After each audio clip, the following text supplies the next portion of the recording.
was walking down Telegraph Avenue in Berkeley when I encountered a homeless man who was begging for food. You know, most people beg for money, but he was begging for food, and that really compelled me to stop and invite him to join me for lunch. And during lunch, he sat across from me, just wolfing down his food.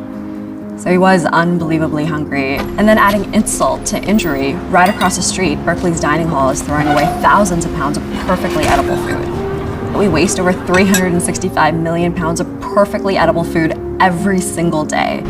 This is crazy. We have more than enough resources to feed every person on the planet. So clearly, it is not a lack of food that's the issue, rather an ineffective distribution of that food. I mean, this is why we call it the world's dumbest problem. How much more effective, how much more efficient this whole process would be if those who have food could say, hey, we have food, and those in need of food could say, hey, we could use that food. We're essentially addressing the $90 billion market that is just waste that happens with businesses. But because we're helping them do the right thing for their bottom line by helping them save tens of thousands to millions of dollars in tax savings. But I just remember being pulled over to the side of the road, so frustrated. Like, why is it so hard to do a good thing? Everybody in my life said, come on, Komal, get a real job. I always wanted to be a Bollywood actress.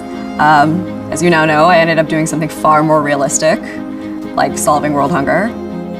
You know, like stereotypical CEO stuff, and then Komal's just so not that. She is such a powerhouse.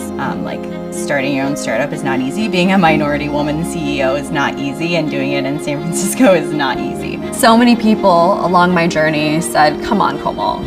Solving hunger, like dramatically reducing food waste, that's impossible. The more food we recover, the more people we feed. The more food we recover, the more money we make. We can profitably solve hunger. That is sustainability. Copia is just like not a passion anymore because, you know, the flames of passion can be extinguished when you face inevitable failure.